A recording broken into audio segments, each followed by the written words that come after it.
Saudara-saudaraku yang dikasihi dalam Tuhan, berapa minggu lagi akan masuk pada Hari Raya Paskah, Jumat Agung, mengingat kematian dan kebangkitan Kristus.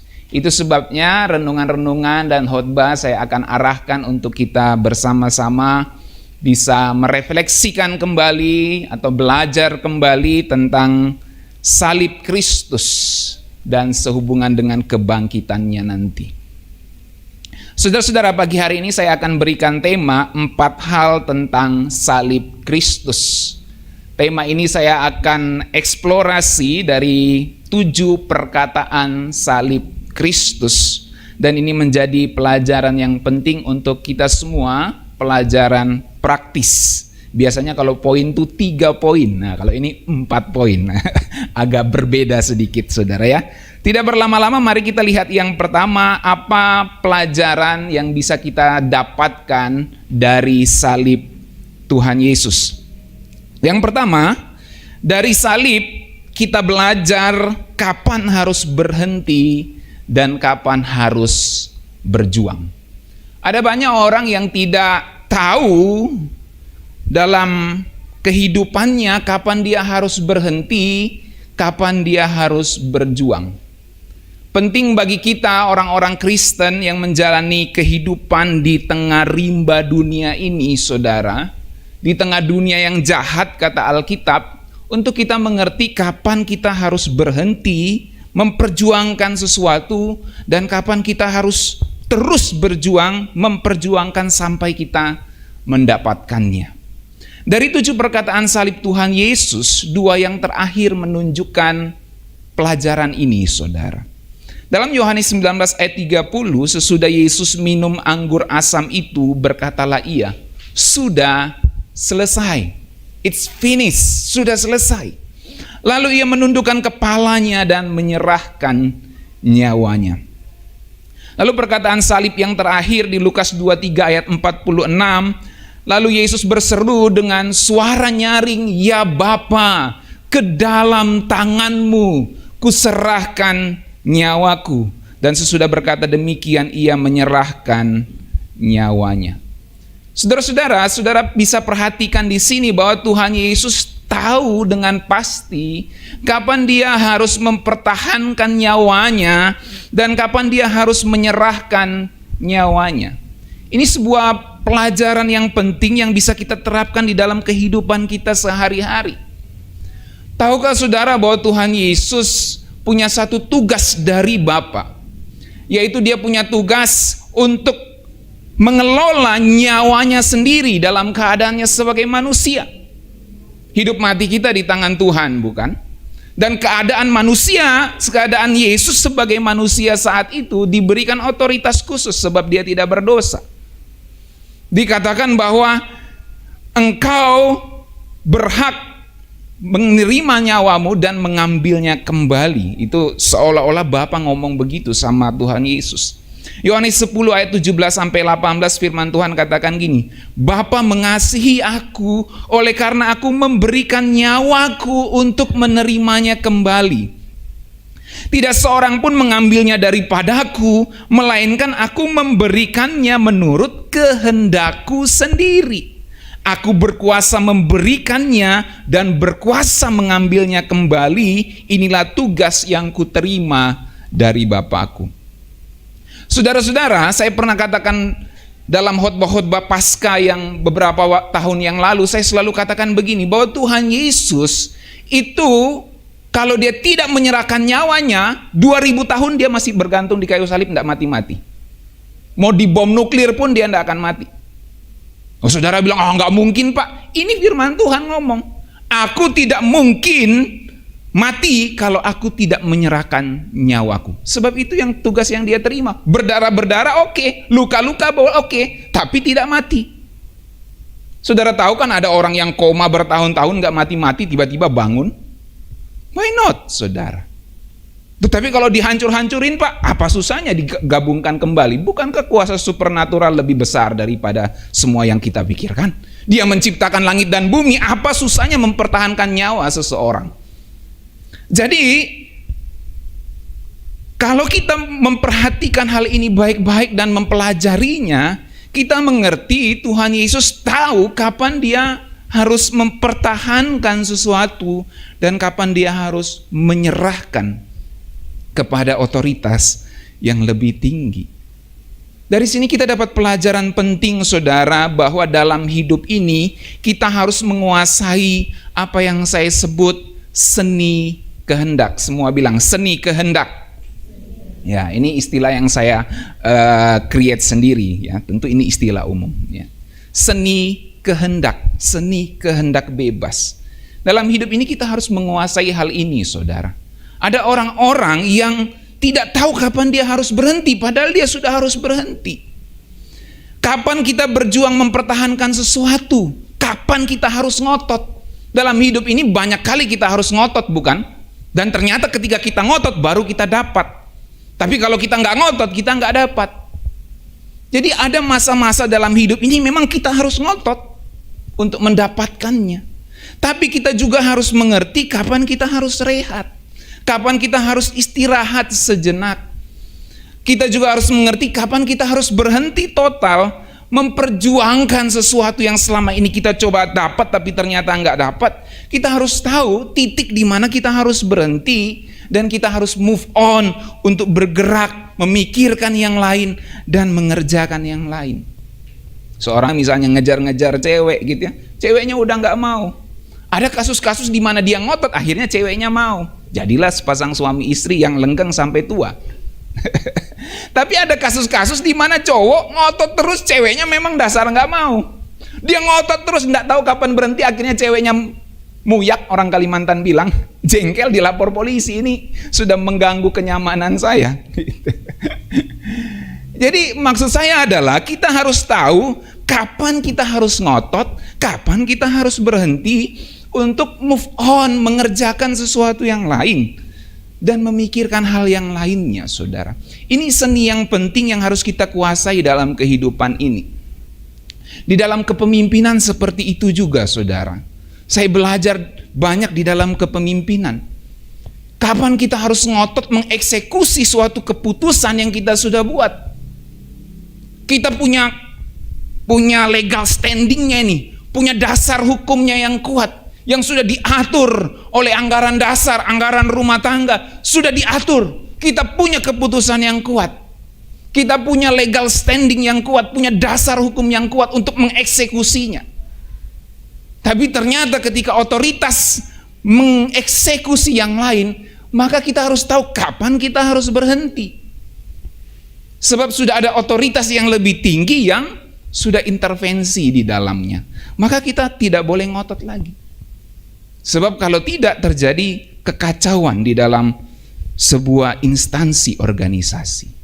Itu sebabnya penting bagi kita di dalam kehidupan kita untuk menguasai yang saya sebut di sini seni kehendak. Di dalam kepemimpinan, di dalam kehidupan kita memperjuangkan masa depan kita, ini juga berlaku, saudara. Kapan kita harus ngotot dengan profesi kita saat ini, dan kapan kita harus move on dari profesi kita saat ini. Kapan kita harus ngotot dengan pekerjaan kita saat ini, dan kapan kita harus move on dari pekerjaan kita saat ini. Kita harus tahu titik-titiknya, dan yang paling tahu itu saudara dengan Tuhan. Tidak ada orang lain. Orang lain bisa kasih arahan, saya sebagai gembala saudara bisa kasih nasihat, tapi yang paling mengerti kemampuan saudara adalah saudara dengan Tuhan. Itu sebabnya penting sekali saudara harus menguasai seni ini. Dalam Yohanes 10 ayat 17 sampai 18 terjemahan The Message, inilah sebabnya Bapa mengasihi saya, karena saya menyerahkan hidup saya dengan rela, jadi saya bebas untuk mengambilnya lagi. Tidak ada yang mengambilnya dariku. No one takes it from me. Gak ada yang mengambilnya dariku, kata Tuhan Yesus. Nyawanya itu gak ada yang bisa ambil. Makanya saya bilang tadi agak lebay. Mau dibom nuklir pun gak akan mati itu Tuhan Yesus sampai sekarang ini, kalau dia tidak menyerahkan nyawanya. Saya meletakkannya atas kehendak bebas saya sendiri. I lay it down of my own free will. Jadi ini seni kita mengatur, mengelola kehendak bebas kita. Ada sebuah buku bisnis tuh The Power of Kepepet gitu ya. Jadi dikepepet-kepepet baru bisa ada powernya gitu. Nanti kalau saya mau buat buku The Power of Ngotot gitu ya. Ngotot juga ya. Kalau kita nggak ngotot mungkin kita nggak bisa mencapai sesuatu. Tapi kita harus ngerti kapan kita harus berhenti. Kapan kita harus rehat. Dan mungkin kita harus memperjuangkannya lain kali. Rehat dulu sejenak, nanti diperjuangkan lain kali. Dan kita fokus pada hal yang lainnya. Jadi penting sekali untuk kita menguasai seni kehendak ini. Dan Tuhan Yesus telah memberikan contohnya. Tuhan Yesus bisa saja dengan segala keegoisannya, keegoannya. Bukankah dia keegoannya muncul juga di Taman Getsemani, ego yang tidak berdosa tentunya. Dia katakan, ya Bapa, kalau boleh cawan ini lalu daripadaku. Tapi dia menaruh kehendaknya pada kehendak yang lebih tinggi. Kehendak-Mu lah yang jadi, bukan kehendakku. Tuhan Yesus tahu kapan dia harus ngotot, kapan dia harus berhenti, saudara. Dalam hidup ini kita harus seperti itu juga. Kita harus tahu kapan kita harus ngotot dan kapan kita harus berhenti. Dan banyak kasus juga kapan kita harus rehat sejenak, move on dari sini sejenak, dan kita mengerjakan yang lain. Dan nanti saya akan ngotot kembali untuk ronde berikutnya. Bisa paham saudara? Ini yang kita bisa pelajari dari salib Kristus. Tidak berlama-lama, yang kedua. Dari salib kita belajar bahwa mengalah tidak berarti kalah. Semua bilang, mengalah tidak berarti kalah. Mengalah adalah waktu kita menyerahkan diri kita dan orang yang bermasalah dengan kita kepada otoritas yang lebih tinggi. Dalam hal ini Bapa kita yang di sorga. Jadi kalau kita bermasalah, saudara, ingat, kita ini anak-anak Bapa di sorga. Dan waktu kita mengalah ketika kita menghadapi sebuah permasalahan, konflik atau apapun itu juga, maka mengalah adalah waktu kita menyerahkan diri kita dan orang yang bermasalah dengan kita kepada otoritas yang lebih tinggi, yaitu Bapa kita yang di sorga. Dari 7 perkataan salib pertama menunjukkan hal ini. Di Lukas 23 ayat 3-4, kita baca sama-sama 1, 2, 3. Yesus berkata, ya Bapa, ampunilah mereka sebab mereka tidak tahu apa yang mereka perbuat. Ini sebuah pertunjukan bahwa Tuhan Yesus mengalah. Dan waktu dia mengalah, dia tidak berarti kalah. Waktu dia mengampuni, maka dia menempatkan dirinya pada posisi yang lebih tinggi. Karena mengampuni pada hakikatnya hanya bisa dilakukan oleh otoritas yang lebih tinggi. Bisa paham ini? Bisa tangkap ini, saudara? Jadi ketika kita mengampuni, sebenarnya kita sedang menaikkan posisi kita, bukan sedang menurunkan posisi kita. Kesalahan dari banyak kita adalah waktu kita berpikir, ketika kita mengampuni, kita menurunkan posisi kita. Padahal ketika kita mengampuni, sesungguhnya kita menaikkan posisi kita. Sebab di sebuah negara yang bisa mengampuni itu hanya otoritas yang lebih tinggi. Narapidana, orang-orang yang dipenjara hanya bisa diampuni oleh otoritas yang tinggi, dapat remisi dari presiden dan selanjutnya, saudara. Jadi sesungguhnya waktu kita mengampuni, kita menempatkan posisi kita lebih tinggi dari lawan-lawan kita. Ini yang dalam bahasa lainnya disebut mengalah. Mengalah itu bukan berarti kalah, tapi kita menyerahkan kepada Tuhan orang yang bermasalah dengan kita itu. Dalam 1 Petrus 2 ayat 22-23, Rasul Petrus mencatat teladan Tuhan Yesus. Dia katakan begini, ia tidak berbuat dosa dan tipu tidak ada di dalam mulutnya. Ketika ia dicaci maki, ia tidak membalas dengan mencaci maki. Ketika ia menderita, ia tidak mengancam, tetapi ia menyerahkannya kepada Dia yang menghakimi dengan adil. Dalam terjemahan firman Allah yang hidup dikatakan begini, ayat 23.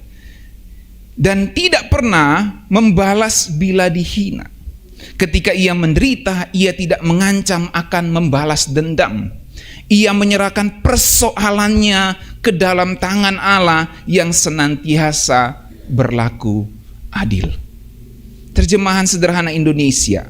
Pada waktu Kristus dihina, dia tidak menghina balik. Waktu disiksa dia tidak berkata, awas aku akan membalasnya. Nah, kan orang Jawa katanya halus-halus semua gitu ya. Ya udah nggak apa-apa, tapi dalam hati tunggu, ntar gua racunin tempe lo gitu. Gitu. Ya bet, enggak ya, enggak semua gitu ya. Ada orang bilang kalau orang suku-suku di Sulawesi itu ya, oke, diam-diam dia mundur, tapi nanti dia tikam dari belakang. Gitu. Jadi hati-hati saudara. Dia mungkin kelihatan mundur, tapi nanti dia nikam. Nah, mengalah itu bukan gitu. Bukan diam-diam nanti nikam, enggak gitu. Bukan diam-diam nanti bilang tunggu, nanti gua racunin tempemu. Gitu. Enggak gitu saudara ya. Jadi waktu dihina balik, Tuhan Yesus kasih contoh teladan. Dia enggak bilang, awas aku akan membalasnya nanti. Dia hanya menyerahkan diri kepada Allah karena dia tahu bahwa Allah adalah hakim yang adil. Dia tahu Bapanya itu hakim yang adil. Dalam terjemahan The Message menarik sekali ya. Mereka memanggil dia dengan setiap nama dalam buku itu. They call him every name in the book. Jadi maksudnya ini sebuah ungkapan, ya kalau di buku itu ada nama-nama binatang diungkapkan kepada Yesus gitu ya, dicaci maki Tuhan Yesus dengan nama-nama kebun binatang itu maksudnya saudara ya. Itu sebuah ungkapan. They call him every name in the book and he said nothing back. Dia tidak menjawab apa-apa. Dia nggak bilang balik, oke, kamu ngatain saya B, saya katakan kamu A, gitu. Dia nggak ngomong gitu. Kamu bilang saya mon, saya bilang kamu ker, gitu ya. Nah, lanjutin. Gitu. Sama-sama gitu saudara ya. Nanti jadi ada B, ada mon, gitu. Lama-lama jadi film Monkey King gitu. Ya. Ada baci, ada. Nah gitu maksudnya saudara. Jadi dia nggak balas gitu. He suffer in silence. Dia menderita dalam diam. Tapi diamnya itu bukan diam, awas kamu, ntar nanti saya tikam dari belakang. Bukan gitu. Dia nggak membalas apa-apa saudara. Nah ini yang menarik. Content to let God set things right. Dia puas, dia konten. Dia puas membiarkan Tuhan mengatur segalanya dengan benar.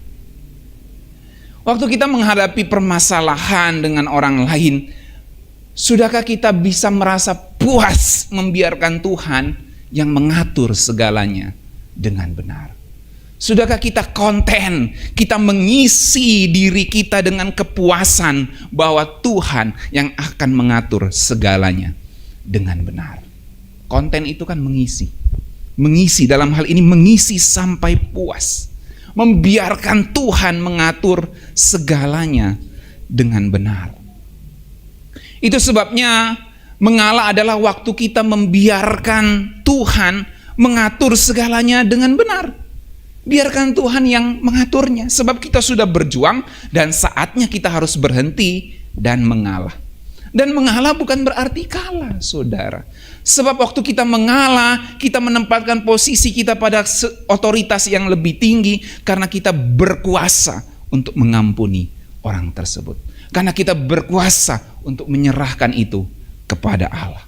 Orang yang tidak mengampuni, dia terus terikat dengan dirinya untuk membalas kepada orang tersebut. Tapi waktu dia mengampuni, dia menjadi powerful untuk bisa menyerahkan itu kepada Tuhan, hakim yang lebih tinggi. Mengalah adalah waktu kita puas membiarkan Tuhan untuk fix situasinya, memperbaiki situasinya. Mengalah itu adalah waktu kita content to let God fix the situation. Membiarkan Tuhan membereskan, memfixkan situasi yang sedang kita hadapi. Itu yang disebut mengalah, saudara. Dan ini yang terekspresi di dalam perkataan salib Tuhan Yesus. Ketika dia mengatakan, ya Bapa, ampunilah mereka, sebab mereka tidak tahu apa yang mereka perbuat. Mungkin di mata manusia, salib itu adalah kekalahan Yesus Kristus. Tetapi sesungguhnya di mata sorga dan kita semua nikmati saat ini, salib Kristus adalah kemenangan orang percaya. Amin, saudara. Apa yang dianggap dunia bodoh, itulah adalah hikmat Tuhan yang sebenarnya. Apa yang dianggap dunia bodoh, apa yang dianggap dunia kekalahan, itu justru adalah kekuatan dan kemenangan kita, orang-orang percaya. Amin, saudara. Yang ketiga, dari salib Kristus kita belajar bahwa penting bagi kita untuk terrelate, untuk terhubung dengan orang yang tepat. Penting sekali dalam hidup ini untuk kita terrelate dengan orang yang tepat, saudara. Alkitab katakan pergaulan yang buruk merusak kebiasaan yang baik. Dari 7 perkataan salib kedua, ketiga, dan keempat itu menunjukkan hal ini. Dalam Lukas 23 ayat 43, firman Tuhan katakan gini, bisa di next. Lalu ia berkata, Yesus, ingatlah akan aku apabila engkau datang sebagai raja. Penjahat di samping salib Tuhan Yesus itu dia ngomong dengan orang yang tepat. Dia nggak ngomong sama penjahat di sebelahnya lagi. Dia nggak ngomong sama orang-orang yang di bawah, yang kelihatan lebih berkuasa saat itu. Karena Yesus tersalib. Dia kelihatan lemah, dia kelihatan tidak berkuasa saat itu. Dia powerless saat itu. Oke, waktu dia melakukan mujizat dia powerful. Orang-orang takut karena dia bisa melakukan mujizat. Tapi sekarang dia tersalib. Dia powerless. Tetapi penjahat di samping salib Tuhan Yesus memilih dengan tepat siapa orang yang harus terrelate dengan dia. Siapa orang yang harus terhubung dengan dia. Itu sebabnya dia berkata kepada Tuhan Yesus, Yesus, ingatlah akan aku apabila engkau datang sebagai raja. Kata Yesus kepadanya, aku berkata kepadamu, sesungguhnya hari ini juga engkau ada bersama-sama dengan aku di dalam Firdaus. Saudara-saudaraku, dunia boleh mencela iman kita. Kamu percaya kepada sosok yang pakai sempak di atas kayu salib. Orang-orang kan berkata gitu tuh, gak sopan dia. Nanti tunggu Tuhan datang baru dia tahu rasa. Nah ini dendam nih, gak gitu ya. Gak boleh dendam, saudara. Maksudnya seperti itu. Karena dia ngomongin itu Yesus pakai sempak tuh di kayu salib. Ngapain kita harus percaya kepada dia? Nah, ketika kita percaya kepada sosok yang tersalib ini, saudara, maka kita terrelate dengan tepat kepada orang yang dapat membawa hidup kita masuk ke kekekalan, Firdaus itu. Dalam Yohanes 19 ayat 26 dan 27 juga, saudara. Ketika Yesus melihat ibunya dan murid yang dikasihi di sampingnya, berkatalah ia kepada ibunya, Ibu, inilah anakmu. Kemudian katanya kepada murid-muridnya, inilah ibumu. Dan sejak saat itu murid itu menerima dia di dalam rumahnya. Perhatikan, saudara, Tuhan Yesus dalam posisinya disalib, di dalam powerless dirinya saat itu, dia melihat bahwa relasi, bahwa terhubung dengan orang yang tepat itu sangat penting. Itu sebabnya dia berkata kepada ibunya Maria, ini anakmu, Ibu. Dan kemudian dia berkata kepada murid-muridnya, sekarang aku mati dan nanti memang aku akan bangkit. Tapi dia nggak ngomong gitu secara ini ya, secara langsung disalib itu. Tapi dia ngomong kepada murid-muridnya, ini ibumu. Tuhan Yesus seolah-olah mau ngomong, aku pergi meninggalkan kamu, sekarang kamu harus terrelate dengan ibu saya. Kamu harus bertanggung jawab untuk menjaga ibu saya juga, karena kamu adalah murid-muridku. Penting sekali di pikiran Tuhan Yesus, kita harus terrelate dengan orang-orang yang tepat. Karena orang-orang yang tepat itu akan menjaga jiwa kita, menjaga rohani kita, mengkritik kita, kemudian memberikan support kepada kita pada waktunya. Dia memberi kritik-kritik yang tepat. Seringkali orang-orang yang kelihatan menopang-nopang ternyata adalah penjilat. Di belakang dia ngomong lain, di depan dia ngomong lain. Tapi ada orang-orang yang begitu tajam mengkritik kita, begitu tajam mulutnya kepada kita, tetapi sesungguhnya Tuhan pakai dia untuk menjaga jiwa kita.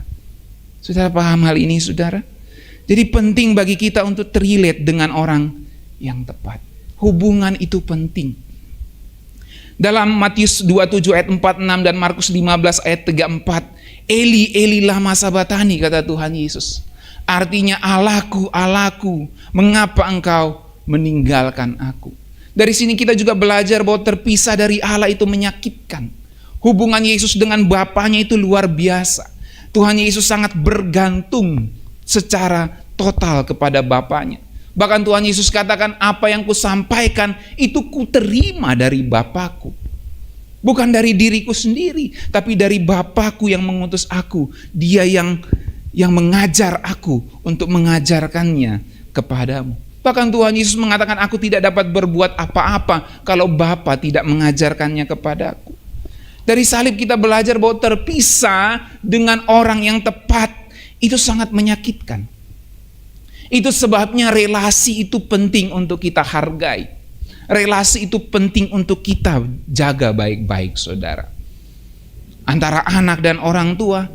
Jangan anak pikir, wah, kenapa saya lahir dari keluarga ini? Wah, durhaka kamu. Nggak boleh anak-anak liar gitu.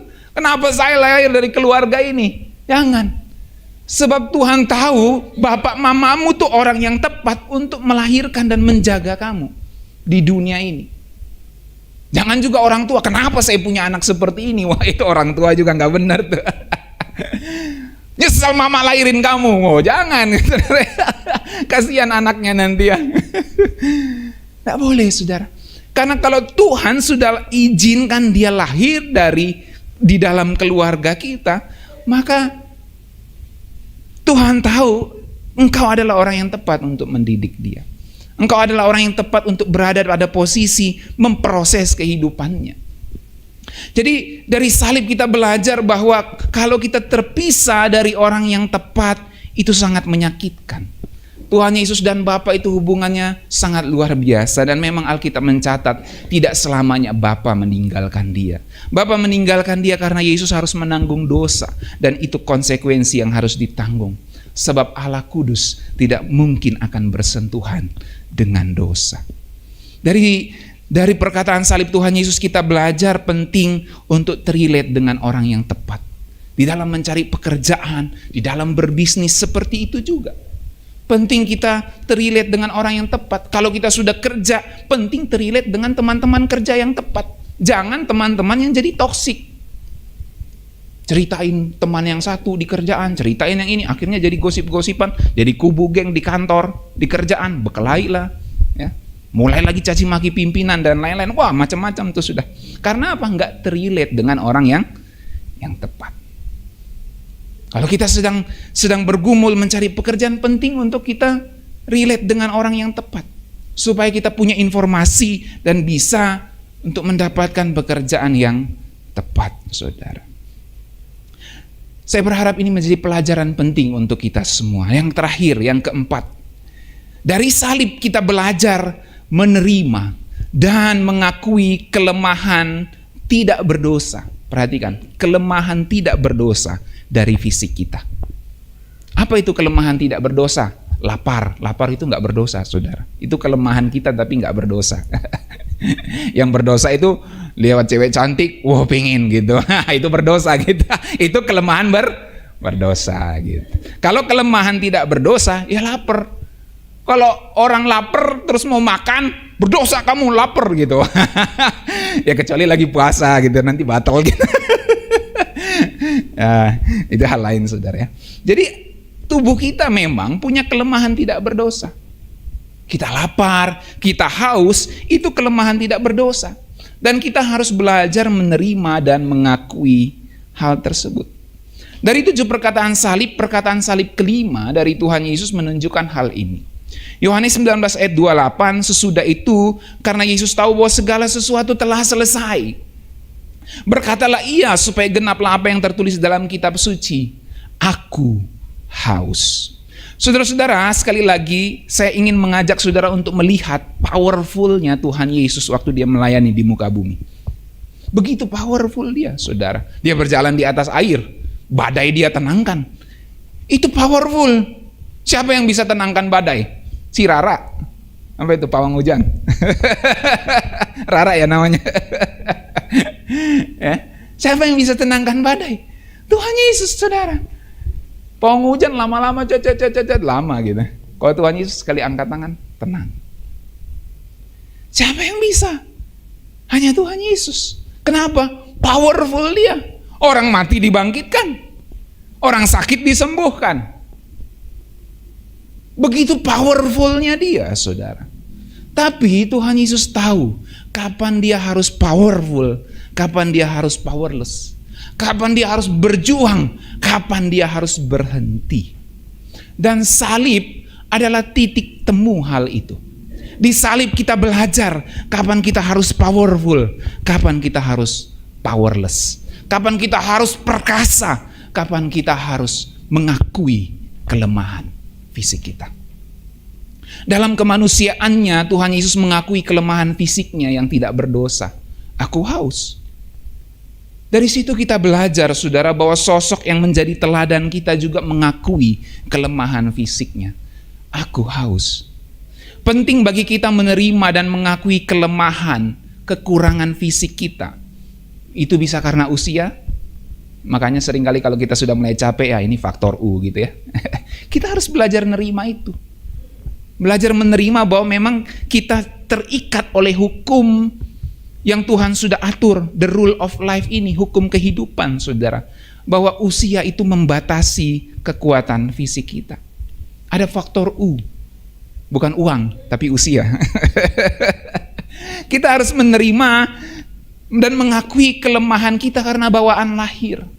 Mungkin ada orang-orang yang karena lahir, dia sudah cacat sejak lahirnya. Sudah memiliki keunikan tersendiri sejak lahirnya. Itu harus diakui. Ada orang tua yang begitu menyayangi anaknya waktu dia lihat anaknya lahir cacat. Dia begitu sayang. Dia tetap menerima anaknya apa adanya.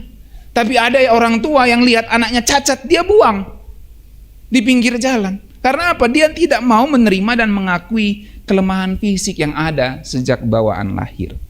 Kita harus juga menerima kekurangan kelemahan fisik. Kalau mungkin kita mengalami kecelakaan dan harus berbeda dari keadaan kita sebelumnya. Penerimaan itu justru tidak buat kita lemah, saudara. Tapi buat kita semakin kuat. Ini kuncinya. Waktu kita menyadari diri kita sudah mulai terikat oleh faktor U dan kita menerima keadaan itu, bukan melawannya, menerimanya, maka justru itu buat kita semakin kuat. Ini keajaibannya. Semakin kita menyangkalinya, semakin kita lemah. Semakin kita menerima, semakin kita memperoleh kekuatan untuk menjalaninya. Semakin kita menguasai seni bagaimana mengelola kelemahan tersebut menjadi kekuatan. Karena kita sudah menerima kelemahan itu dan kita bisa mengelola itu menjadi kekuatan. Kalau kita melawannya, maka kita mau kelihatan super terus. Kita mau kelihatan hebat terus. Padahal itu menggerogoti kita. Tapi waktu kita menerima, justru itu memberi kekuatan dari dalam, memberi power dari dalam untuk kita bisa mengelola kelemahan kita menjadi kekuatan. Amin, saudara-saudara. Saya percaya Ibu Lili sudah menguasai seni ini. Faktor U ya. Dia menguasai bagaimana mengelola kelemahan fisiknya dan dia menjadikan itu kekuatan. Dan kita juga semua harus belajar hal ini, saudara. Ada masa-masa di mana kita harus terikat dengan faktor-faktor yang membuat tubuh kita lemah. Dan kita harus menerima memang keadaan saya begini. Dan waktu kita terima justru itu memberi kekuatan. Itu ajaibnya. Saya memang keadaannya begini, tetapi dengan keadaan begini saya mau jadikan ini kekuatan saya untuk menjadi berkat bagi banyak orang. Ada banyak orang-orang yang cacat, yang tidak punya tangan, yang tidak punya kaki seperti Nick Vujicic itu, saudara. Saudara bisa googling Nick Vujicic. Ya. Dia menjadi motivator yang luar biasa. Dia tidak punya tangan, tidak punya kaki, tapi bisa merit tuh. Ada istrinya. Ada anak-anak angkatnya mungkin, atau tidak tahu anak kandung atau anak angkat. Kenapa? Karena dia memanfaatkan, menerima dirinya yang lemah, tidak punya tangan, tidak punya kaki, tapi kemudian dia jadikan itu kekuatan. Dan ketika dia berbicara memotivasi hidup orang-orang langsung tertegun. Mengapa? Sebab orang yang tidak punya tangan, tidak punya kaki aja bisa punya semangat hidup, bisa punya istri. Kenapa saya tidak? Gitu kan? Jadi dia terima dulu kelemahannya, terus baru dia bisa menjadikan itu kekuatannya, saudara. Di salib kita belajar itu. Ketika Tuhan Yesus dengan segala powerfulnya dia bisa ngomong gini, lu pikir gua haus? Lu pikir gua nggak bisa bilang sama malaikat surga untuk suplai aqua 1 galon? Gitu ya. Biar akuanya belum ada di masa itu, gue ambil dari masa depan. Bisa kan? Kenapa tidak bisa? Tuhan Yesus bisa time travel toh. Saudara paham yang saya maksudkan ini? Agak lebay memang yang saya ngomong, tapi saya mau kasih tahu saudara, Tuhan Yesus nerima saat disalib, dia powerless. Dia nggak powerful lagi di situ. Dia nggak harus menggunakan powerfulnya menenangkan badai, menyembuhkan orang, membangkitkan orang mati. Dia nggak gunakan powerfulnya. Tapi dia gunakan powerlessnya sebagai kekuatan untuk menggenapi apa yang tertulis di dalam kitab suci. Itu katanya bukan? Untuk menggenapi apa yang terjadi dalam kitab suci, dia mengatakan, aku haus. Dan seringkali dalam hidup kita, waktu kita menerima kelemahan kita, dan kita mengakuinya dan mengelolanya menjadi kekuatan, mungkin itu menggenapi rencana Tuhan di dalam hidup kita. Amin, saudara. Jadi mari kita belajar dari salib. Sebagai kesimpulan, ada 4 pelajaran, 4 hal yang kita pelajari dari salib Kristus, dari 7 perkataan salib Tuhan Yesus. Yang pertama, dari salib kita belajar kapan kita harus berhenti, kapan kita harus berjuang, kapan kita harus ngotot, kapan kita harus rehat sejenak, dan kapan kita harus berhenti total untuk move on dan mengerjakan yang lain. Fokus dulu pada hal yang lain, nanti kita balik ke situ. Atau fokus pada hal yang lain, sama sekali tidak balik ke situ. Kita yang harus tahu kapan kita berhenti, kapan kita harus berjuang. Salib mengajarkan kita hal ini. Yang kedua, dari salib kita belajar bahwa mengalah tidak berarti kalah. Bahwa mengalah justru menempatkan kita pada posisi yang lebih tinggi. Manusia boleh melihat kita kalah, tapi sesungguhnya di mata Tuhan kita menaikkan posisi kita pada posisi yang menang. Sebab kita mempunyai otoritas, kuasa untuk mengampuni orang yang bersalah kepada kita atau bermasalah dengan kita. Mengalah tidak berarti kalah. Dan salib mengajarkan kita hal ini. Yang ketiga, dari salib kita belajar penting bagi kita untuk terhubung dengan orang-orang yang tepat. Tuhan Yesus melihat ibunya saat dia tergantung di kayu salib. Ibu, ini aku anakmu. Aku mau terrelate dengan engkau di saat-saat akhir hidupku. Aku memilih engkau terrelate dengan aku. Dan sekarang aku mengajak murid-muridku untuk terrelate dengan kamu. Sebab engkau orang yang tepat untuk menjadi ibu mereka saat ini. Dari salib kita belajar penting untuk terrelate, terhubung dengan orang-orang yang tepat. Di dalam pergaulan, di dalam pekerjaan, di dalam mencari pekerjaan, di dalam sekolah. Ya, ini anak-anak sekolah penting juga untuk bergaul dengan orang-orang yang tepat, yang bisa mengembangkan, yang bisa memacu potensi kita lebih lagi. Yang keempat, dari salib kita belajar menerima dan mengakui kelemahan tidak berdosa dari fisik kita. Kalau lapar ya makan, jangan maksa.